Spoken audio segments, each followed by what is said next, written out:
사실 전 내심 우리나라가 아시안컵 우승을 할 줄 알고 클린스만을 비롯해 국가대표 특집 영상을 만들고 있었습니다. 그런데 충격적인 4강전에서의 대패, 그리고 패배 직후 침울해하는 선수들과는 달리 조커빙이 한 듯 한박 웃음을 짓고 다니는 이 남자를 보며 화가 끓어올라 영상을 전부 폐기하려 했습니다. 그러나 제 영상을 다시 보니 클린스만이 한국인들에게 했던 짓은 그나마 양반이었습니다. 왜 클린스만이 세계 각국에서 욕을 먹었었는지, 그리고 지금도 왜 조려돌림을 당하고 있는지 추가 소식까지 정리해서 다시 영상을 만들어 왔습니다. 이 영상이 심심한 위로가 되었으면 좋겠습니다. 사실 클린스만은 어렸을 때부터 사람 열받게 만드는 것에 일가견이 있었습니다. 그 첫 번째 사건은 바로 부모님의 가업이었죠. 클린스만 집안은 대대손손 빵집을 하던 집안이었는데 그의 부모님이 운영하던 클린스만 베이커리는 지역에서 꽤 알아주는 빵집이었습니다. 하루 16시간을 빵만 구워대던 부모님은 어린 클린스만에게 이 집안에서 태어난 이상 너도 당연히 빵집을 물려받아야 한다고 누누이 강조했죠. 하지만 클린스만은 밀가루 반죽을 만지는 것보다는 축구공을 차고 노는 것을 훨씬 더 좋아했습니다. 일찌감치 범상치 않은 재능을 보였는데 또래들과의 정식 시합에서 한 경기에 16골을 넣을 정도로 골 감각을 타고났고, 이러다 보니 불과 16살이 되던 시점에 프로축구팀으로부터 입단 제의까지 받게 됩니다. 클린스만은 설레는 마음으로 한달음에 부모님께 달려가 자랑을 했는데 정식 계약을 제의받았다는 말에 부모님은 활짝 웃으며 까불지 말고 빵이나 만들라고 등짝 스매싱을 날렸습니다. 상심이 컸던 클린스만은 몇 날 며칠 식음을 전폐했고, 마지못한 부모님은 한 조건을 내걸었죠. 혹시 축구선수를 하다가 망했을 경우를 대비해 언제든지 가업을 이을 수 있도록 최소 2년간 제빵 기술을 배우라는 것이었습니다. 축구가 너무 하고 싶었던 클린스만은 결국 2년간 밤늦게까지 빵을 구워가며 제빵 기술을 연마했고 2년 후 당당히 제빵 자격증까지 따냈죠. 그가 손수 만든 프레첼은 깐깐한 아버지조차도 인정할 정도였다고 합니다. 현재 클린스만의 프로필을 보면 축구선수, 축구감독과 더불어 제빵사로도 등록되어 있죠. 오븐 장갑을 벗어던지고 축구화를 신게 된 클린스만은 그야말로 날아다녔습니다. 불과 18살의 나이로 프로선수로 데뷔했는데 단 1년 만에 팀 내 최고 득점자로 거듭나며 파릇파릇한 10대 막내였음에도 불구하고 쟁쟁한 20, 30대 선배들을 제치고 팀의 에이스가 되어버렸죠. 그렇게 팀의 든든한 기둥이 된 클린스만은 바로 배신을 때립니다. 당시 소속팀의 라이벌 팀으로 이적을 하며 친정팀에게 비수를 꽂아버린 것이죠. 이 두 팀은 같은 지역을 연고로 한 팀으로 100년 가까이 이어져 온 라이벌 관계였습니다. 이 둘의 시합은 일명 슈투트가르트 더비라 불리며 늘 수만 관중을 동원했죠. 라이벌 팀으로 이적한 클린스만은 이 슈투트가르트 더비에서 골까지 넣으며 6대0 대승을 견인했습니다. 원래 축구계에서는 친정팀을 상대로 골을 넣을 경우 예의상 세리머니를 자제하는 문화가 있었지만 클린스만은 아랑곳 않고 광고판까지 뛰어넘어가 육상 트랙까지 달리며 마음껏 기쁨을 표했죠. 이후 클린스만의 행보는 친정팀 입장에서는 더욱 눈에 가시 같은 상황이 이어집니다. 그림 같은 오버헤드킥을 비롯해 묘기에 가까운 골들을 터뜨리며 금발 폭격기라는 별명으로 득점 기계로서 꽃을 피웠죠. 심지어는 독일 리그 전체 득점왕까지도 차지했습니다. 독일에서 올해의 선수로까지 뽑힌 그는 국가대표로도 대활약을 이어가는데 월드컵에서는 당대 최고의 선수 마라도나가 이끄는 아르헨티나를 결승에서 무찌르며 우승까지 거머쥐었죠. 그런데 이 결승전 직후 그는 엄청난 구설수에 오르게 되는데 그가 결승전 때 했던 이 행동 때문이었습니다. 일명 할리우드 액션. 수비수에 걸려 넘어질 때부터 과하게 팔을 벌리며 공중으로 솟구치더니 땅에 떨어지고 나서도 마치 육지로 나온 한 마리의 생선처럼 펄떡펄떡거리며 두 발을 하늘 높이 다시 한번 솟구쳤습니다. 이후 세 바퀴를 더 떼굴떼굴 구르기까지 하며 할리우드 액션의 진수를 보여줬죠. 그의 간사한 동작에 감쪽같이 속아 넘어간 심판은 수비수에게 레드카드를 꺼내들며 퇴장을 명했고 이후 아르헨티나는 와르르 무너져 내렸죠. 당시 이것이 엄청난 대사건이었던 것이 역대 월드컵 결승전 역사상 최초로 퇴장자가 나온 것이 바로 이 경기였기 때문입니다. 비록 우승컵은 거머졌지만 클린스만의 이런 행동은 프로답지 못하다며 거센 비난을 받았습니다. 비난을 받은 클린스만은 자제하기는커녕 이후에도 어찌나 찰지게 할리우드 액션을 하는지 마치 수영선수가 입수하는 자세 같다며 다이버로 불리기 시작했죠. 사실 다이빙을 하는 축구선수가 클린스만 하나만은 아니었지만 워낙 얄밉게 철퍼덕거리는 바람에 유독 더 욕을 먹었습니다. 나날이 비난이 거세지자 결국 클린스만은 충격을 받고 다이빙을 자제하기로 결심하기는 개뿔. 오히려 당당히 인터뷰를 통해 이런 다이빙마저도 내가 연습을 거듭해서 습득한 스킬이라며 수비수들은 심판 몰래 온갖 교묘한 행동으로 더한 짓을 한다. 이에 대항하기 위한 무기일 뿐이다 라고 반박했습니다. 하지만 이런 그의 당당함에도 다이빙은 프로답지 못한 행동이라며 비난은 수그라들지 않았죠. 이 당시 클린스만의 이미지를 보여주는 유명한 일화가 있습니다. 오늘날 손흥민의 소속팀으로도 유명한 영국의 토트넘에서 클린스만을 영입하려고 했을 때였죠. 당시 공격수가 필요했던 상황이었던 토트넘은 실력 하나만큼은 확실하다며 클린스만을 영입하려 했는데 영국 축구 팬들은 이 소식을 그리 달가워하지 않았습니다. 다이빙을 한다는 이미지도 이미지였거니와 영국인들에게는 유독 클린스만이 더 비호감인 이유가 있었죠. 잉글랜드가 지난 월드컵에서 탈락했던 상대가 바로 클린스만이 활약한 독일이었기 때문입니다. 90년 월드컵에서 독일에게 지며 탈락한 잉글랜드는 94년 월드컵에서는 아예 본선 진출조차 못하는 등 기나긴 암흑기를 보내는 중이었습니다. 반면 토트넘 회장만큼은 클린스만에게 제대로 꽂혀버렸는데 이게 어느 정도였냐 하면 회장이 직접 요트를 타고 클린스만 집 근처 바닷가까지 가서는 지금 자네 집 앞이니 잠깐 좀 봅세라고 불러낼 정도였죠. 클린스만은 굳이 영국으로 이적할 생각이 없었지만 회장이 직접 찾아와서 꼬시기까지 하니 마음이 열리기 시작했습니다. 결국 그렇게 토트넘에 입단하기로 결심했죠. 떨리는 마음으로 영국에 입국한 클린스만. 그러나 영국에서의 반응은 역시나 예상대로였습니다. 세계 최강 수영 선수가 영국에 왔다. 영국에서 머물 집에는 꼭 다이빙 보드를 설치하길 바란다며 온갖 비아냥이 난무했죠. 이때 클린스만은 역사적인 첫 기자회견에서 충격적인 한마디를 던집니다. Maybe I can ask the first question. I just wanted to ask if there's any diving school in London.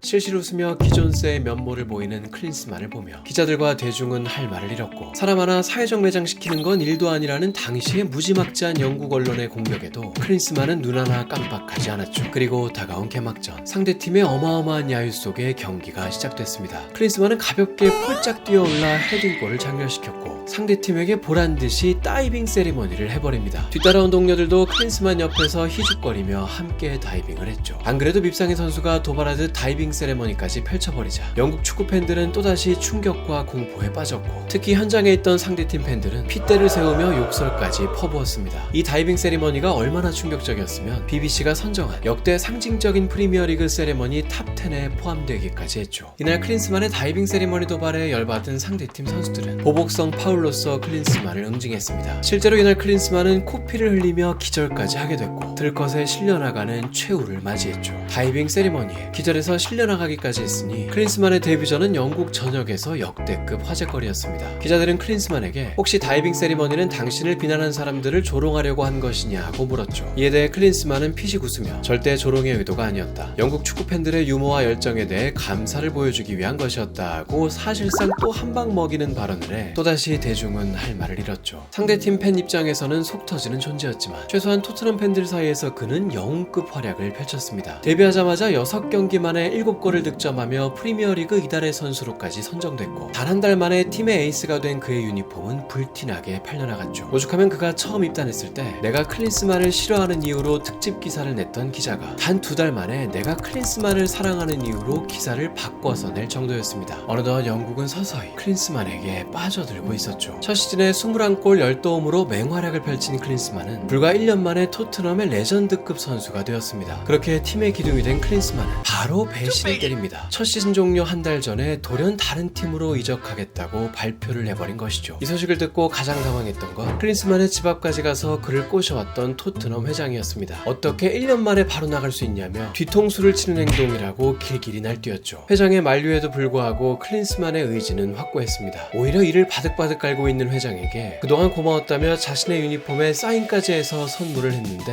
이는 기름에 불을 붙이는 격이었죠. 마치 자신을 약올리는 것처럼 느꼈던 토트넘 회장은 이에 분개하며 클린스만의 사인 유니폼을 들고 기자들 앞에 가서 냅다 바닥에 내던졌습니다. 그리고는 내 차를 닦을 걸레로 쓰기에도 아깝다며 공개적으로 분노를 표출했죠. 이 소식을 들은 클린스만도 독설로 응수했습니다. 토트넘 회장은 명예 따위는 모르는 자이며 그저 돈밖에 모른다. 그의 머릿속엔 구단과 축구는 안중에도 없다고 공개 발언을 했죠. 그렇게 엄청난 구설수를 남기며 토트넘을 떠난 클린스만은 곧바로 독일의 명문 구단 바이에른 뮌헨으로 이적합니다. 그리고 이곳에서 그는 철천지 원수를 만나게 되죠. 바로 독일 축구계의 레전드 마테우스였습니다. 당시 30대 중반이었던 마테우스는 팀 내 최고 고참이자 주장이었습니다. 클린스만과는 이전 독일 국가대표 때부터 껄끄러운 사이였죠. 이들은 대표팀의 에이스와 주장 자리를 놓고 끊임없는 신경전을 벌였는데 직설적인 성격의 마테우스가 직접적으로 독설을 퍼부으며 능글맞은 성격의 클린스만은 늘 비꼬면서 받아치는 시기였습니다. 결국 끝없는 암투 끝에 클린스만은 주장 완장을 마테우스로부터 뺏어오는데 성공했고 권력을 손에 넣은 클린스만은 바로 감독에게 가서 앞으로 마테우스가 국가대표로 소집되는 한 난 대표팀에서 뛰지 않겠다며 폭탄 선언을 했습니다. 당시 독일 대표팀에는 마테우스의 대체자는 있었어도 클린스만의 대체자가 될 만한 공격수는 없었습니다. 클린스만도 이 사실을 알고는 배짱을 부린 것이죠. 결국 그의 바람대로 마테우스는 다음 경기부터 국가대표로 소집되지 못했고 클린스만의 주장으로서 이끈 독일팀은 그의 유로 대회에서 우승까지 차지합니다. 마테우스 입장에선 이런 눈의 가시 같았던 클린스만을 이제는 국가대표팀이 아닌 소속팀에서 매일 마주치며 한솥밥을 먹어야 했으니 당연히 달갑지 않은 상황이었죠. 이때 마테우스가 팀의 단장과 내기했던 내용이 큰 화제가 되었는데 단장은 클린스만이 이번 시즌 15골 이상을 넣을 것이다에 베팅했던 반면 마테우스는 15골을 못 넣는다에 거액을 베팅했던 것입니다. 이 사실을 알게 된 클린스만은 극대노했고 마치 마테우스를 약올리듯 그 시즌에 더도 말고 덜도 말고 딱 15골을 터뜨려서 마테우스의 돈을 잃게 했습니다. 이 시기 클린스만은 마테우스와의 불화뿐만 아니라 감독과의 사이도 최악이었는데 공개적으로 감독을 비판하는 인터뷰를 한 것은 물론 감독이 그를 교체시키자 만원 관중들이 보는 앞에서 감독에게 욕설을 내뱉고 광고판을 걷어차더니 그대로 라커룸으로 들어가 버렸습니다. 감독 또한 이런 항명에 불같이 대응했고 기자회견에서 책상을 쾅쾅 내리치며 선수들이 프로의식이 없다고 비난했죠. 사태가 이 지경에 이르자 팀 동료 중 한 명은 아예 공개적으로 이 정신병동 같은 곳에서 더 이상 못 버티겠다, 다른 팀으로 가고 싶다 라는 발언까지 했습니다. 결국 팀 분위기가 최악으로 치닫자 클린스만은 이적을 하기로 결심하는데 그가 차기행 선지로 택한 팀이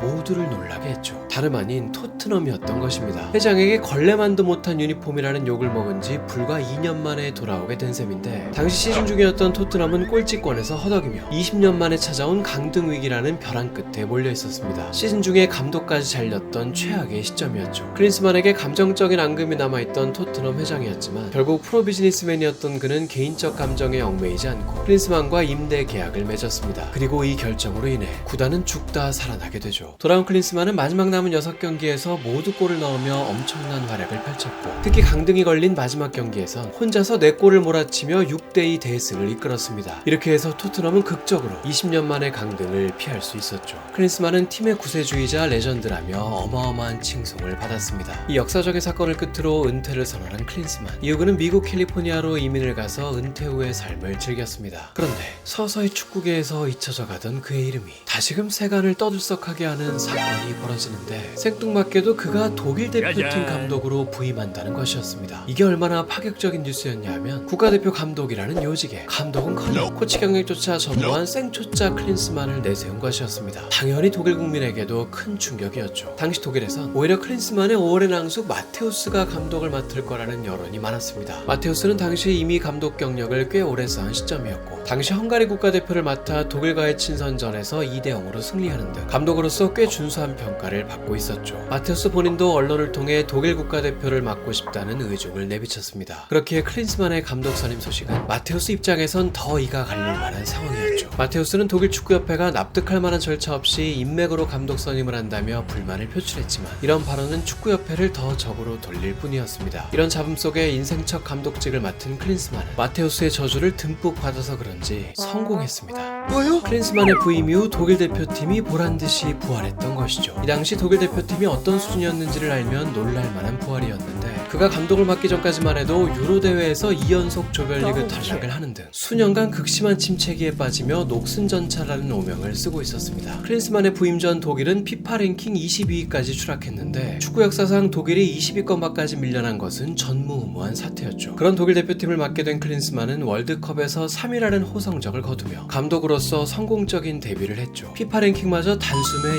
6위로 끌어올렸습니다. 그런데 이렇게 성공적인 감독이라는 평가를 받던 그는 돌연 월드컵에서 모든 에너지를 다 쏟아 더 이상의 에너지가 남아있지 않다며 가족과 함께 시간을 보내겠다는 뜻을 밝히며 전격 사임했습니다. 그렇게 클린스만은 다시 유유자적 은퇴 후의 삶을 즐기는 듯 했으나 축구계는 성공적인 감독 데뷔를 한 그를 그냥 놓아두지 않았죠. 여러 팀에서 감독을 맡아달라며 끊임없는 러브콜이 밀려들었고 결국 클린스만은 2년의 휴식기 끝에 독일 최고의 명문팀이자 한때 몸담았던 소속팀 바이에른 뮌헨의 감독직을 맡기로 합니다. 그런데 두 두 번째 감독직을 맡은 이 시점부터 클린스만의 모든 내막이 밝혀지고 말았으니 시즌 내내 졸전을 거듭하며 무기력한 모습을 보이더니만 몇 년 만에 5점 차 이상 패배, 몇십 년 만에 특정 팀에게 패배 등 각종 패배 관련 신기록들을 갈아치우며 안 좋은 쪽으로 역사를 써갔습니다. 독일 리그 역사상 역대 처음으로 볼프스부르크라는 팀에게 리그 우승까지 뺏겨버렸죠. 결국 클린스만은 부임한 지 1년도 버티지 못하고 전격 해고당했습니다. 초명문 구단 뮌헨의 역사상 한 시즌 동안 그 어떤 대회도 우승하지 못한 건 21세기 이후 클린스만이 최초였으며 1년을 못 버티고 잘린 감독 또한 클린스만이 유일했습니다. 국가대표 감독 시절에는 좋은 성적을 냈던 그가 이렇게까지 죽을 쓰자 독일 언론은 진상규명에 들어갔습니다. 그러자 사실 국가대표 감독 시절에도 가장 중요한 전술은 소속 코치에게 일임하고 자신은 별 신경 쓰지 않았으며 기본적인 체력 훈련만 시키고 클린스만은 그저 경기 전에 아자아자 화이팅 정도나 외치고 다녔다는 것입니다. 이를 뒷받침하듯 실제로 독일 대표팀은 클린스만의 사임 이후 삐걱거리기는커녕 더욱더 승승장구했었는데 클린스만의 뒤를 이어 대표팀 감독을 맡았던 사람이 다름 아닌 클린스만 밑에서 실질적인 감독 역할을 했던 수석 코치 뢰브였기 때문입니다. 클린스만 없이 뢰브 혼자서 이끈 독일 대표팀은 2014년 월드컵에서 메시가 이끄는 아르헨티나를 격파하며 월드컵 우승을 차지하고 20년 만에 전세계 피파 랭킹 1위라는 대업을 달성하는 등 오히려 클린스만이 떠난 독일팀은 찬란한 전성기를 보내게 되죠. 이러다 보니 클린스만은 사실상 진작부터 바지다장에 불과하며 코치빨, 선수빨로 운 좋게 호성적을 거뒀다는 비난이 쏟아졌습니다. 게다가 이 시기 오랜 세월 클린스만 밑에서 선수 생활을 했던 필립 람은 직접 쓴 자서전에서 클린스만은 전술 지시 따윈 하지 않았다. 선수들끼리 매 경기 전에 알아서 모여서 회의를 했어야 했다라고 대폭로를 해버렸죠. 사실상 감독으로서 최악의 평가를 받게 된 셈인데 이런 클린스만에게 구원의 손길을 내민 곳이 있었습니다. 바로 미국이었죠. 마땅한 감독 후보자가 없었던 미국은 슈퍼스타 선수였던 클린스만을 영입해 선수단의 존경도 이끌어내고 미국에서만큼은 끔찍히도 비인기 종목인 축구의 인기를 붐업시켜보고자 했습니다. 게다가 클린스만은 오랜 세월을 미국에서 거주하고 있었으니 미국 축구계를 잘 알 거라 생각했죠. 그러나 클린스만은 미국 대표팀 역시도 공중분해 시켜버리는데 첫 번째 월드컵에서는 그래도 16강에 진출하며 괜찮은 성과를 보이는 듯 하더니 연속된 패배의 늪에 빠지기 시작하며 무려 30년 가까이 월드컵 개근을 하던 미국팀을 다음 월드컵의 예선에서 탈락시켜버리는 대형 사고를 터뜨립니다. 32년 만에 처음으로 미국은 월드컵에 참가할 수 없게 됐죠. 이 대형 사태에 미국 내 여론은 최악으로 치달았고 결국 미국 축구협회는 클린스만을 자르기로 결심합니다. 계약 기간에 남아있던 클린스만은 잘리고도 위약금을 받게 됐는데 장장 80억에 달하는 거금이었습니다. 이러다 보니 미국에서는 위약금을 따내기 위해 일부러 잘린 것 아니냐, 감독이 아니라 알고 보니 위약금 사냥꾼이었다 등 온갖 비난이 쏟아졌습니다. 그런데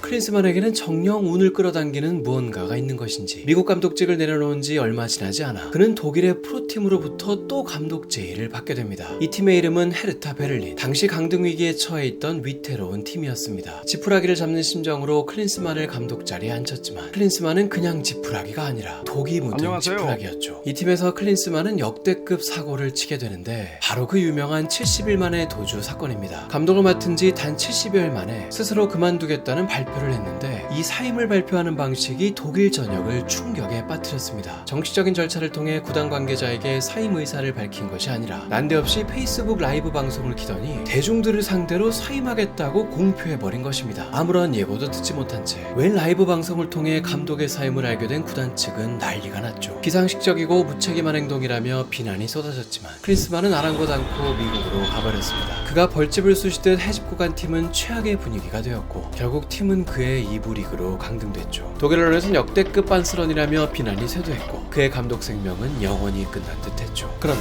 3년 넘게 경력이 단절된 그에게 다시 감독을 맡아달라고 찾아온 곳이 있었으니